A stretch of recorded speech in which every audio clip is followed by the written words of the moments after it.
Hello everyone, welcome to Saroj Mishra's YouTube channel में। YouTube channel पर आप सभी का बहुत बहुत स्वागत है। Academic officer recruitment advertisement release हुई है जो कि परमानेंट सेंट्रल गवर्नमेंट जॉब है और कोई भी मास्टर डिग्री होल्डर किसी भी सब्जेक्ट से, पोस्ट ग्रेजुएट है, मास्टर डिग्री होल्डर या स्नातकोत्तर की डिग्री रखने वाले किसी भी सब्जेक्ट से बिल्कुल अप्लाई कर सकते हैं। एक्सपीरियंस की ज़रूरत नहीं है, सब्जेक्ट का कंडीशन भी नहीं है। सैलरी अच्छी रहेगी क्योंकि ऑफिसर भर्ती है, तो सेंट्रल गवर्नमेंट केंद्र सरकार की भर्ती है। चलिए डिटेल्स कवर कर लेते हैं। डिजायरेबल में कुछ चीजें लिखी, वो जरूरी नहीं होता है। जो एसेंशियल क्वालिफिकेशन है उसमें है मास्टर डिग्री एनी सब्जेक्ट। हाँ, प्रतिशत अंकों का कुछ कंडीशन है, परसेंटेज का, वो देखेंगे। सिलेक्शन क्राइटेरिया और एप्लीकेशन कैसे करनी है, ये सारी चीजें आगे डिटेल्स चेक कर लेते हैं। तो यहाँ पे आप देखेंगे एसेंशियल आपको देखना है, ये जरूरी नहीं होता। जो डिजायरेबल में लिखा है वो जरूरी नहीं होता है। डिजायरेबल में बहुत सारी चीजें लिख दी हैं, इनमें से कुछ है आपके पास तो ठीक है, नहीं है तो भी कोई प्रॉब्लम नहीं है। विदाउट ये डिजायरेबल वाले पॉइंट्स आप अप्लाई कर सकते हैं, बिना इनके अप्लाई कर सकते हैं। जो एसेंशियल में लिखा है वो जरूर होना चाहिए। Master degree, post graduate degree in any discipline with 55% marks, 55% या अधिक अंकों के साथ में मास्टर डिग्री, स्नातकोत्तर की डिग्री, पोस्ट ग्रेजुएशन डिग्री रखने वाले कैंडिडेट अप्लाई कर सकते हैं। पोस्ट का नाम है असिस्टेंट डायरेक्टर एकेडमिक्स बोलें या फिर ट्रेनिंग बोलें या फिर स्किल एजुकेशन। तीन अलग अलग डिपार्टमेंट में रखे जाएंगे कैंडिडेट। एक एकेडमिक्स में रखे जाएंगे, ट्रेनिंग वाले सेक्शन में रखे जाएंगे, स्किल एजुकेशन वाले सेक्शन में, डिपार्टमेंट में रखे जाएंगे। बट पोस्ट वही रहेगा, असिस्टेंट डायरेक्टर। जो ग्रुप ए पोस्ट है, ऑफिसर पोस्ट है ये। आप इसको एकेडमिक ऑफिसर भी बुला सकते हैं, ट्रेनिंग ऑफिसर भी बुला सकते हैं, स्किल एजुकेशन ऑफिसर भी बुला सकते हैं, असिस्टेंट प्रोफेसर भी बुला सकते हैं। तो ये ग्रुप ए पोस्ट है, ऑफिसर भर्ती है। और इसमें अपर एज लिमिट 30 ईयर्स है, मिनिमम तो 18। देखिए किसी भी जॉब के लिए 18 होना चाहिए। 18 में तो क्वालिफिकेशन मास्टर डिग्री होती नहीं, फिर भी 30 ईयर्स तक के कैंडिडेट अप्लाई करेंगे। महिलाएं इसमें 40 साल तक की महिलाएं आवेदन कर सकती हैं। 40 ईयर्स तक की कैंडिडेट अप्लाई कर सकती, महिला अभ्यर्थी। ये वीडियो मैंने पहले भी कवर किया है, लेकिन क्योंकि इसमें ये वाली पोस्ट एक खास पोस्ट है, तो सीबीएसई की तरफ से नोटिफिकेशन रिलीज हुआ है, जिसमें कि पहले मैंने ये वीडियो बनाई थी, लेकिन मैंने पहले भी बोला था कि इसमें जो 3 पोस्ट है ना उसको मैं वापस से कवर करूंगी, क्योंकि मेरे चैनल पे बहुत सारे ऐसे कैंडिडेट हैं जो मास्टर डिग्री होल्डर हैं। तो जितनी मेहनत में आप केवीएस में, एनवीएस में टीचर बनेंगे या बाकी बीएड करेंगे, नेट करेंगे, आप असिस्टेंट प्रोफेसर बनेंगे, उससे कम मेहनत में आप यहाँ पे ऑफिसर बन जाते हैं, असिस्टेंट डायरेक्टर बन जाते हैं। तो ये 3 पोस्ट की डिटेल है। असिस्टेंट डायरेक्टर एकेडमिक्स 12 वैकेंसीज है, कैटेगरी वाइज आप चेक करेंगे। ट्रेनिंग में वैकेंसीज है, टोटल 8 वैकेंसीज है, आप चेक करेंगे। स्किल एजुकेशन में वैकेंसीज है, टोटल 17 वैकेंसीज है। तो कुल मिला के 27 वैकेंसीज यहाँ पर बन रही हैं। तो 27 वैकेंसीज बन रही हैं। एकेडमिक डायरेक्टर या ट्रेनिंग असिस्टेंट डायरेक्टर या स्किल एजुकेशन असिस्टेंट डायरेक्टर या असिस्टेंट प्रोफेसर। स्नातकोत्तर की डिग्री 55% या अब मार्क्स के साथ में जिनके पास भी किसी भी सब्जेक्ट से, MA, MSc, MCom, ME, MTech, MCA. अब इसके अलावा मास कम्युनिकेशन में होता है, जर्नलिज्म में होता है। मास्टर डिग्री बोले तो बहुत सारे होते हैं ना, एमसीए के अलावा भी कंप्यूटर से रिलेटेड एमएससी आईटी होता है, बहुत कुछ होता है। मतलब बहुत सारे कोर्सेज हैं जो मास्टर डिग्री जिनमें हो रहे हैं, तो कोई भी सब्जेक्ट चलेगा।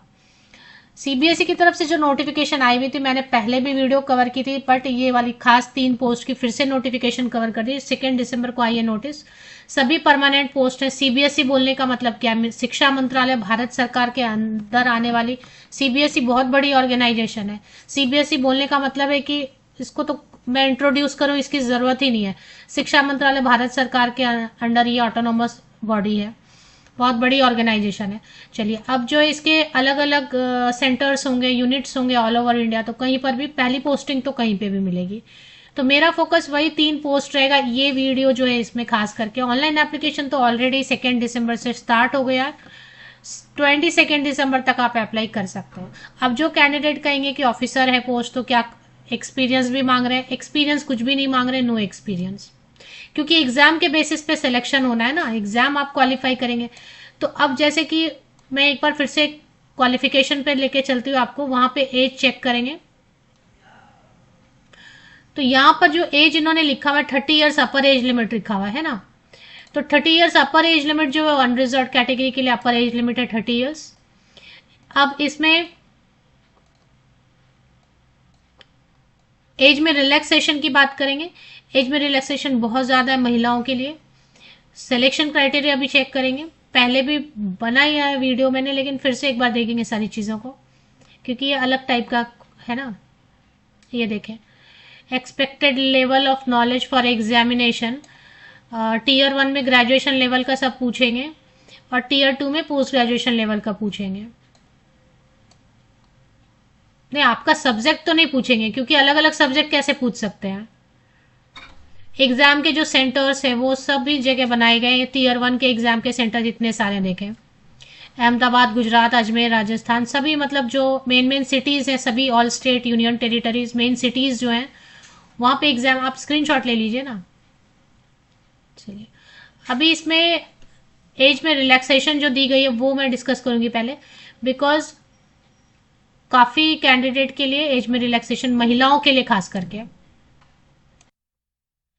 तो एज में रिलैक्सेशन पेज नंबर 5 पे दिया। सबसे पहले तो फीमेल कैंडिडेट के लिए देखेंगे, सभी महिलाओं को, चाहे आप किसी भी कैटेगरी से हैं, unreserved, SC ST, PWD, OBC, EWS, किसी भी कैटेगरी से 40 ईयर्स की एज रिलैक्सेशन आपको मिल रही है। तो मतलब कि 18 to 40 ईयर्स तक की फीमेल कैंडिडेट इसके लिए अप्लाई कर सकती हैं। और बाकी तो SC ST कैंडिडेट के लिए रहते हैं 5 साल की छूट, तो 35 ईयर्स तक के candidate. OBC non creamy layer के लिए 3 ईयर्स की छूट, तो 33 ईयर्स तक के OBC non creamy layer candidate सभी अप्लाई कर सकते हैं। तो ये हो गया। PWD कैंडिडेट के लिए मिनिमम 10 ईयर्स की छूट रहती है। अब इसमें रिक्रूटमेंट रूल में इन्होंने डिजायरेबल में दिया है, BEd MAd रहेगा, नेट स्लेट रहेगा, नेट JRF रहेगा, PhD रहेगा। डिजायरेबल का मतलब देखें क्या होता है, कॉम्पिटिटिव एग्जाम के थ्रू सिलेक्शन होगी, है ना। तो कॉम्पिटिटिव एग्जाम के थ्रू सिलेक्शन होती है तो क्या होता है, टाई भी हो जाता है, कई बार मार्क्स जो है सेम हो जाते हैं, तो वैसे में प्रेफरेंस किसको देंगे। तो उसके लिए ये सब पैरामीटर रखते हैं कि अगर ऐसा केस हो गया कि 3-4 कैंडिडेट का एक ही मार्क्स आ गया, तो वैसे में इंटरव्यू वगैरह सब मिलाते हुए, तो फिर वैसे में किसको वेटेज देंगे, जिसके पास नेट रहेगा, जिसके पास PhD रहेगा, जिसके पास MAd। बाकी तो कॉम्पिटिटिव एग्जाम के थ्रू ही सिलेक्शन होनी है। तो मास्टर डिग्री, स्नातकोत्तर 55%, कोई भी विषय चलेगा। इसमें क्या क्या है, तो MCQ रहेगा प्रीलिम्स में टीयर 1 में, फिर टीयर 2 में ऑब्जेक्टिव टाइप फिर से रहेगा और डिस्क्रिप्टिव भी रहेगा, और फिर टीयर 3 में इंटरव्यू रहेगा। तो मतलब 3-3 स्टेजेस हैं। चलिए, इसमें जो सिलेबस है वो चेक करेंगे और फीस चेक करेंगे। फीस कुछ इस तरीके से दी हुई है इन्होंने।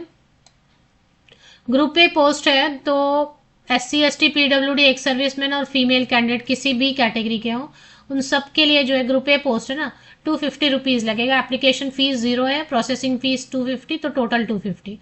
और बाकी जो unreserved OBC EWS male candidate है, पुरुष अभ्यर्थी, उनके लिए 1750 रुपीज़ नॉन रिफंडेबल होगा, ऑनलाइन पेमेंट रहेगी। स्कीम ऑफ एग्जामिनेशन में सीधे चलेंगे। हाँ, यहाँ से पेज नंबर 11 से पेज नंबर 11 से अगर आप चेक करना चाहते हैं तो आपका सब्जेक्ट कुछ नहीं पूछने वाले हैं, सिर्फ current affair, general awareness, mental ability, general intelligence, इन सब का लेवल क्या होगा, तो ग्रेजुएशन लेवल का टीयर 1 में रहेगा। हिंदी है, इंग्लिश है। हिंदी इंग्लिश क्या ग्रेजुएशन का थोड़ी पूछने वाले उतना हाई लेवल का। कहने का मतलब है कि जैसे ग्रेजुएशन लेवल पे आप कोई एग्जाम फॉर्म वगैरह भरते हैं तो कितनी पढ़ाई हिंदी इंग्लिश जनरल करते हैं या जनरल अवेयरनेस की, रीजनिंग की, उसी टाइप का आपको पढ़ना है। 100 क्वेश्चन रहेंगे, 300 मार्क्स रहेंगे, हर क्वेश्चन पे 3 मार्क्स रहेंगे। टीयर 2 में देखिए, टीयर 2 में current affair, general studies, quantitative and reasoning, NEP NCF, education system, तो ये जो है ना 110 क्वेश्चन 110 मार्क्स का रहेगा। और इसके अलावा फिर जो है डिस्क्रिप्टिव में भी 6 क्वेश्चन है, 60 मार्क्स के रहेंगे। और इंटरव्यू रहेगा, इंटरव्यू जो है तो फाइनल मेरिट लिस्ट किसके बेसिस पे बनेगा, टीयर 2 एंड इंटरव्यू, मतलब टीयर 1 के बेसिस पे ये सिर्फ शॉर्ट लिस्टिंग करेंगे। तो इतना हो गया। चलिए, अब इसमें और कुछ चीज़ें हैं। तो एग्जाम का सेंटर मैंने बता दिया आपको, फीस बता दिया, बेसिकली यही कवर करने के लिए। तो सेंट्रल CBSE के ऑफिशियल वेबसाइट पे चले आते हैं और थोड़ा सा नीचे स्क्रॉल डाउन करते हैं तो डायरेक्ट रिक्रूटमेंट कोटा एग्जामिनेशन ऐसा करके लिखा हुआ है। 2 दिसंबर की डेट से डिटेल्ड एडवर्टीजमेंट, और यहाँ पे ऑनलाइन अप्लाई का भी आपको ऑप्शन दिया हुआ है। तो अप्लाई ऑनलाइन का ऑप्शन भी यहाँ पे आपको मिल रहा है, डिटेल्ड एडवर्टीजमेंट भी आपको यहाँ पे दिखाई दे रही है। ऑफिशियल वेबसाइट के लिंक के लिए मेरे इसी यूट्यूब वीडियो के डिस्क्रिप्शन बॉक्स को नीचे तक स्क्रॉल डाउन करके चेक कर लीजिए।